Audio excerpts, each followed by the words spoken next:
Well, today we're going to practice some topiary tough love. It's the kind of thing I like doing this time of year when this happens to me. And here's my question of the day. Does it happen to you too? I get a little sick of gardening. It's gotten hot, it's gotten muggy, stuff is starting to look less than its best. And actually, I do get a little bit sick of gardening because now it's just about maintenance. It's not as much about pretty, and it's in conditions that aren't nearly so delightful. So that's my question of the day. Are you guys getting a little sick of gardening right now and you're just waiting for that thrill of gardening to return in the fall? Because that's where I get about every August. So back to topiary tough love. Let me start out. This is a tale of two topiaries. This is a Silverado sage or a Texas sage that I've had for many, many years. I would say maybe 7 or 8 years. It goes into the greenhouse every winter and then I bring it back out. It's a perfect plant for this time of year because it can really, really handle the sun. And Stuart, if you would show, it's pretty gray foliage that has that Mediterranean look that I like. It's about the same color as lavender and it puts out pretty fuchsia flowers.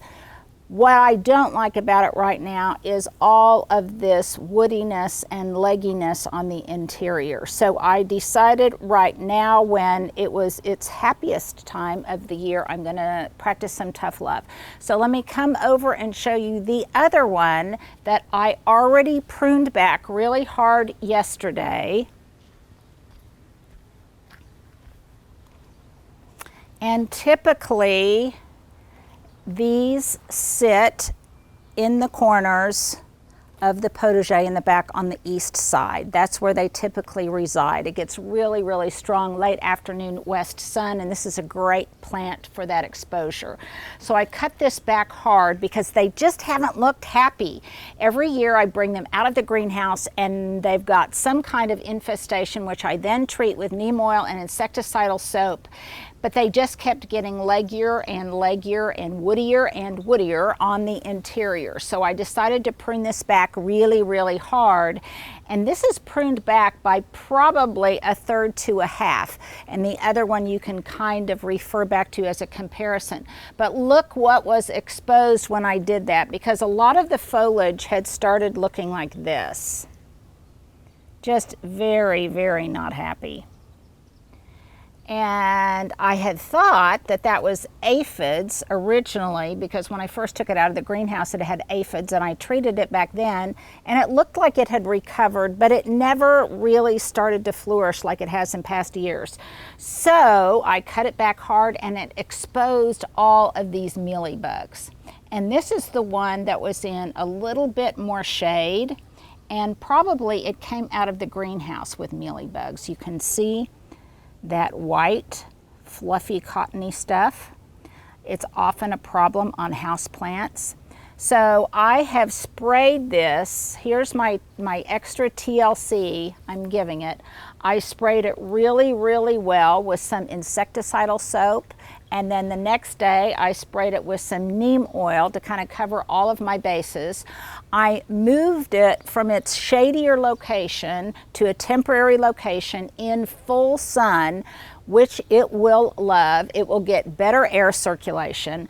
I removed all of the mulch and the top dressing after I pruned it.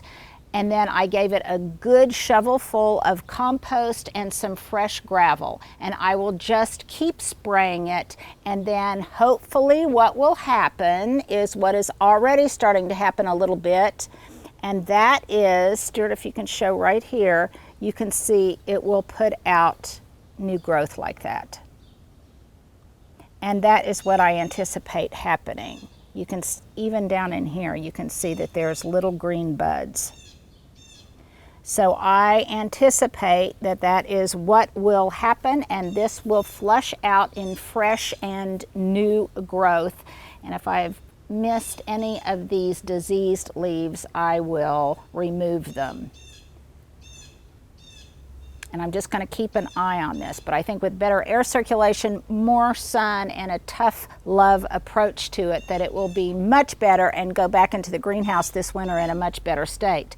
Now, if for some reason our weather gets really inclement and this doesn't want to stand up and fly right and put out new growth, then you'll notice at the base there's all sorts of new growth at the base, and I can then transform it into a ball or some other kind of form. But I fully anticipate that this will work and that it will flush out in new growth with a tighter, less woody ball form. So now let's go back to the other one,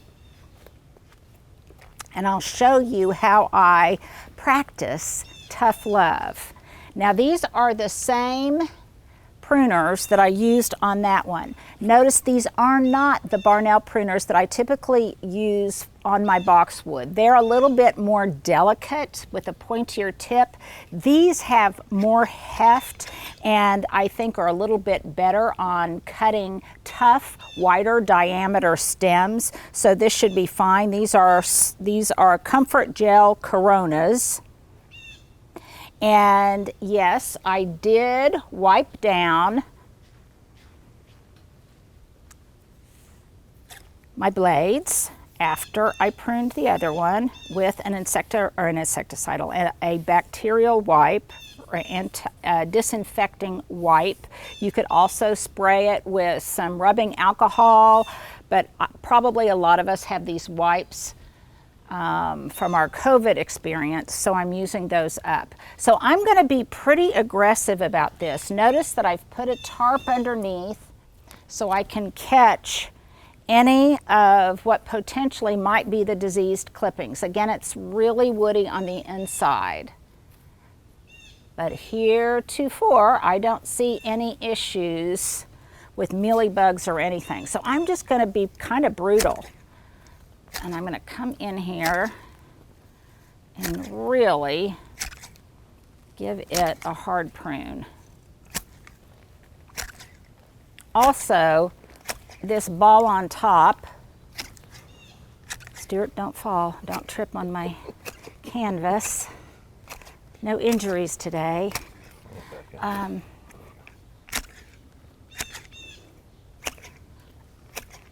But at this point, I'm probably pruning off about a 1/4 to a 1/5, and then I'll stand back and reassess.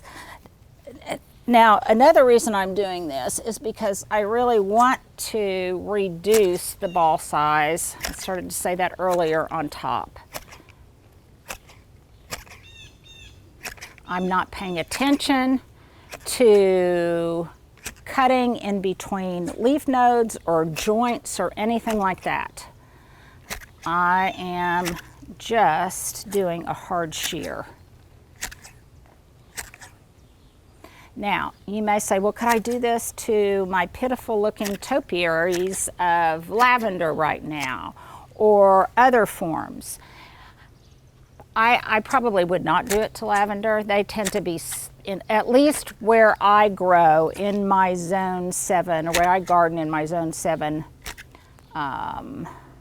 context, that probably wouldn't be a good idea. And lavender is just a lot more finicky than this Silverado sage, but in some cases I kind of grow this as a replacement for lavender, because even though it doesn't have that fragrance, it kind of has a lavender appearance to me because it's the same shade.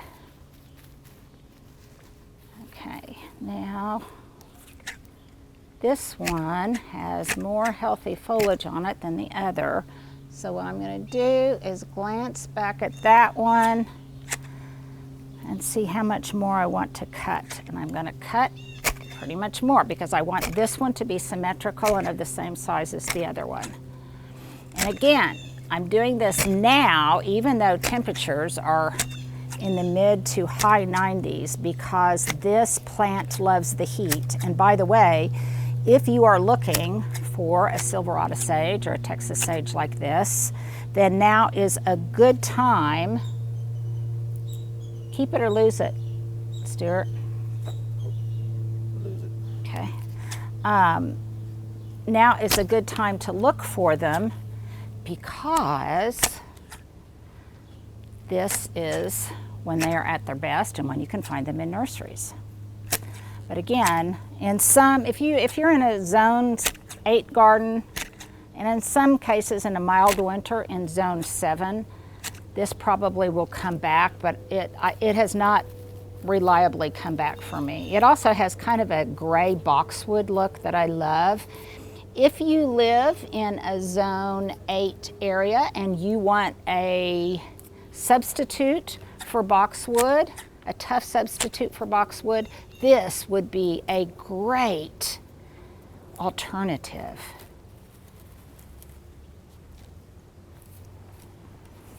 Okay, now Stuart, I am not seeing any signs of mealybug in here like the other one. Do you see any signs? White. Yeah, that white stuff. I do not see any. I will probably still spray this nevertheless because I want to ensure that there weren't any critters hiding in there. You'll notice this one also has some growth coming up at the bottom, and this gives me some options. I can prune these and ultimately have a two-tier topiary, or I can, I'm gonna have to get my hand pruners for that, I think. Or I can remove it and have it just be a single topiary. So there are options. So you can see I'm being pretty brutal here. When I get them side by side later, I may do some additional secondary pruning to make sure that they are both the same size. But this is also kind of gratifying when you're feeling grumpy and you're kind of tired of your garden. This makes you feel as if you're doing something. Okay, so at this point I could clip it a little bit more. I may clip it a little bit later. I'm not really concerned about the foliage on this that remains because this is not diseased like the other one. But nevertheless, I'm still going to treat it the same way. I'm going to remove this mulch. I've got something coming up in here. I'm not sure what it is, but I'll leave it as a surprise. Stuart is laughing at me. You gotta take your thrills where you can get them, Stuart. It doesn't take much for me. Okay, so I'm gonna remove this. Again, this I'm not too concerned about because, so I've got some Dr. Earth, Rose and Flower, Natural Insect Killer, and it says on here scale and more, and I read the instructions and the more says mealybugs. So in case this has the beginnings, I'm going to give it a good spray and also spray the soil.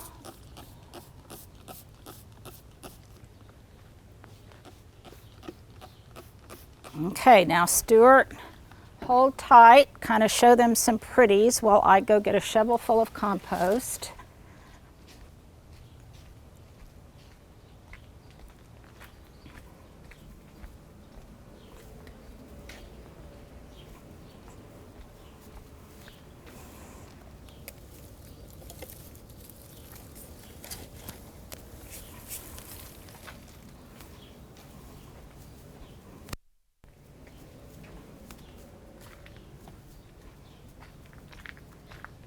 And this is compost from my own compost pile, so it will not be perfect, but that's okay. I'm sure that this plant is going to love this nevertheless. Let's see how dark and rich that is. Very, very pretty.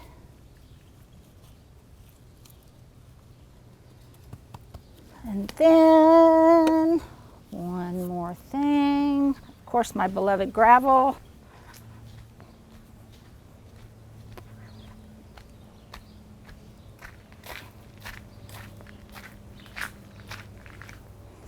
And you guys, I will show this to you later, but I did clean up my gravel area.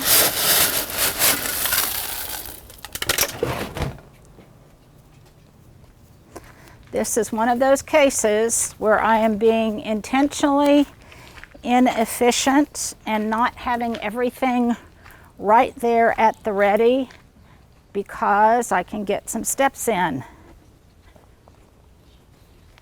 So I'll top dress this with gravel. It may take more than one scoop. And here is a tip, you guys. It's a way to keep your garden from looking cluttered, and that is when I use gravel outside, I use the same type of gravel on all my plants. I don't use some white gravel, some black gravel. You could do that, and sometimes I do it on the inside for individual plantings, but when I'm going to have a congregation of pots in my backyard, I kind of want them to all have the same look. And you'll notice that these myrtle topiaries over here all have the same type of gravel on them. And you can kind of imagine what they would look like if they each had a different type of gravel or size of gravel. So this creates harmony in the garden and consistency in the garden and makes it look a little less cluttered, I think, when you have as many container plantings as I do. Now, one last step that I will do a little bit later, but not until after I get this positioned where I want it to be, because I don't want to increase the weight before I move it. But both of these will get a heavy dose of this Espoma organic fish fertilizer. And I will give them both a good drenching of this and then keep them well watered.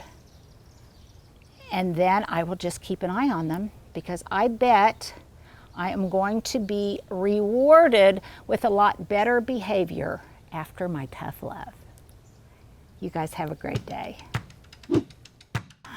Well, we haven't done an outfit of the day for the last several videos. That's my bad, but definitely today we will. Some of you have asked if I shoot the outfit of the day before or after, and actually we shoot it before. That way I'm still a little bit fresh for the outfit of the day. So if you don't want to hear this fashion epilogue, turn it off now. If you do, here's my ensemble. So I've got these wonderful Atrio style earrings that I have mentioned to you before. I love the tile detailing on the inside, and I just love hoops in general. My t-shirt is just an Amazon Essentials white t-shirt. I'll put a link below. My necklace is from Jan Mavick at Orchard Jewelry. I've had this pear necklace for a really, really long time. She makes nature-inspired jewelry. This skirt is as old as the hills. I've probably had it for 20 years. There was a period of time I really liked Bowden clothing, and this is a Bowden skirt from way back when. And yes, I do wear skirts working out in the garden. I find in some cases that they are a little bit more comfortable even than shorts. And my sandals I got at Nordstrom Rack. So there you go. There is my ensemble of the day.